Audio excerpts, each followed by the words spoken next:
కేసీఆర్ దేవుడా దెయ్యమా?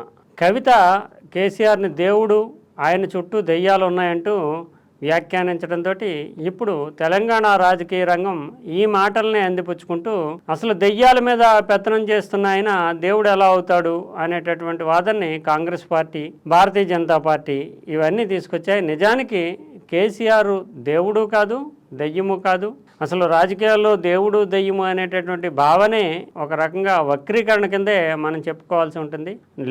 The leader నాయకుడు ఉంటాడు, కార్యకర్తలు ఉంటారు, నాయకుడు నడిపిస్తూ ఉంటాడు. ముందు చూపుతోటి రాష్ట్రాన్ని, పార్టీని మరింత ప్రగతి పథంలోకి తీసుకెళ్తాడు.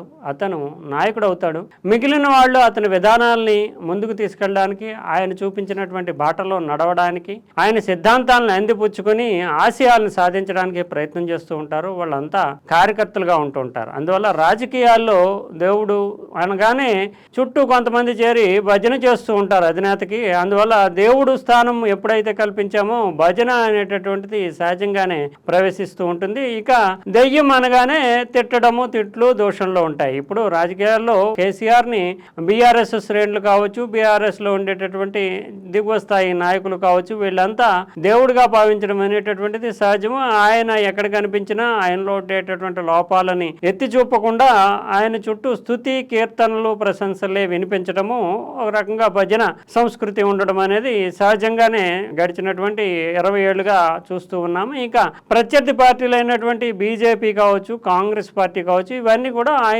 ఆయనలో ఉండేటటువంటి ప్రధానమైనటువంటి లోపాలని ఎత్తి చూపుతూ ఆయన వల్ల చాలా నష్టం జరిగిపోయిందంటూ ఆయన్ని దయ్యంగా ప్రొజెక్ట్ చేయడం కూడా చూస్తూ ఉన్నాం. అందువల్ల దేవుడు దయ్యం అనేటటువంటి కాన్సెప్ట్కే అసలు రాజకీయాల్లో, ముఖ్యంగా పార్టీల్లో పెద్దపీట వేయడం అనేది ఒక దుష్ట సంప్రదాయంగానే మనం చెప్పాల్సి ఉంటుంది.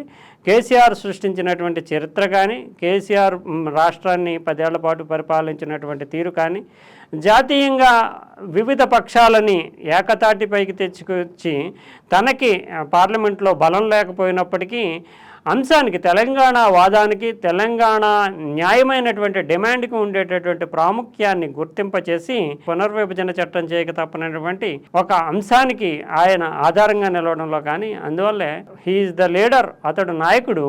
అందువల్ల ఇప్పుడు సొంత కూతురు కవిత లేవనెత్తినటువంటి అంశం వల్ల ఇప్పుడు అంటే అనవసరమైనటువంటి చర్చ ద్వారా ఆయన కొంతమంది ఏమో దేవుడు, రాష్ట్రాన్ని తెచ్చిపెట్టడమే కాకుండా రాష్ట్రానికి భవిష్యత్తుకి పునాదులు వేశారు కనుక ఆయన మాకు దేవుడే అంటూ బీఆర్ఎస్ శ్రేణులు చెప్పడము, తర్వాత ఆయన దేవుడు ఎలా అవుతాడు, చుట్టూ దెయ్యాలు ఉంటే ఆయన కూడా ఆ దెయ్యాల్లో పెద్ద దెయ్యం కింద లెక్క అంటూ కాంగ్రెస్, బీజేపీలు వేలెత్తి చూపడము, ఇదంతా నిజానికి కేసీఆర్ స్టేచర్ని తగ్గించేటటువంటి ప్రక్రియలో భాగంగానే చూడాల్సి ఉంటుంది. నిజానికి భజన సంస్కృతి అనేటటువంటిది రాజకీయ పార్టీల్లో ఏమాత్రము ఆహ్వానించదగినటువంటి పరిణామం కాదు. ఎందుకంటే ఆ భజనలో పడిపోయిన తర్వాత నాయకులు వాస్తవికతని కోల్పోవడము, ఆత్మావలోకనాన్ని కోల్పోవడము, ముందు చూపుని కోల్పోవడము జరుగుతుంది. దానివల్ల వాళ్ళు తప్పుదారి పెట్టేటటువంటి అవకాశం కూడా ఉంటుంది. నిజానికి కేసీఆర్ 10 ఏళ్ళు పరిపాలించిన తర్వాత ఓడిపోతాడని ఎవరూ అనుకోలేదు. కానీ ఆయనని విమర్శించేవాళ్ళు కానీ, రాజకీయ విధానాల్ని వేలెత్తి చూపేవాళ్ళు కానీ ఎవరూ లేనటువంటి పరిస్థితుల్లో చుట్టూ చేరినటువంటి కోటరీ కావచ్చు, లేదంటే ఆయన ద్వారా లబ్ధి పొందాలనుకునేటటువంటి వాళ్ళు కావచ్చు, వాళ్ళంతా మీరు తీసుకుంటున్న నిర్ణయాలు అద్భుతము, మీరు ఏదనుకుంటే అదే చేయండి అనడం కానీ, వీటన్నిటి ద్వారా చెవులు మూసుకున్న తప్పని పరిస్థితి, కళ్ళు మూసుకున్నటువంటి పరిస్థితి ఏర్పడడంతో పార్టీ ఓటమి చెవి చూడక తప్పనటువంటి వాతావరణం ఏర్పడింది. అందువల్ల భజన అనేటటువంటి దాన్ని పక్కన పెడుతూ ఎప్పటికైనా బీఆర్ఎస్ అసలు వాస్తవిక పరిస్థితులు ఎలా ఉన్నాయి, కవిత లేవనెత్తినటువంటి అంశాల్లోని హేతుబద్ధత ఎంతవరకు, అంటే ఆమె వ్యక్తిగత ఎజెండా, పార్టీలో తన సొంత ప్రయోజనాలు, తాను అగ్రనాయకత్వంలో భాగం కావాలనుకునేటటువంటి డిమాండ్లు, ఇవన్నీ ఎలా ఉన్నప్పటికీ వాటిని పూర్తిగా అడ్రస్ చేస్తారా లేదా అనే అంశాన్ని పక్కన పెట్టినప్పటికీ లేవనెత్తినటువంటి అంశాలు పార్టీకి ఎంత మేరకు ఉపయోగపడతాయి అనే దిశలో చర్చించుకుంటే కనుక ఈ దేవుడు దెయ్యం అనేటటువంటి చర్చకు పక్కన పెట్టి ఇంట్రోస్పెక్షన్, అంటే ఆత్మావలోకనం చేసుకోవడం ద్వారా బీఆర్ఎస్ మరోసారి అధికారానికి బాటలు వేసుకోవడము, రాష్ట్ర ప్రగతికి పార్టీకి తానున్నాననేటటువంటి భరోసా ఇవ్వడము సాధ్యమవుతుంది.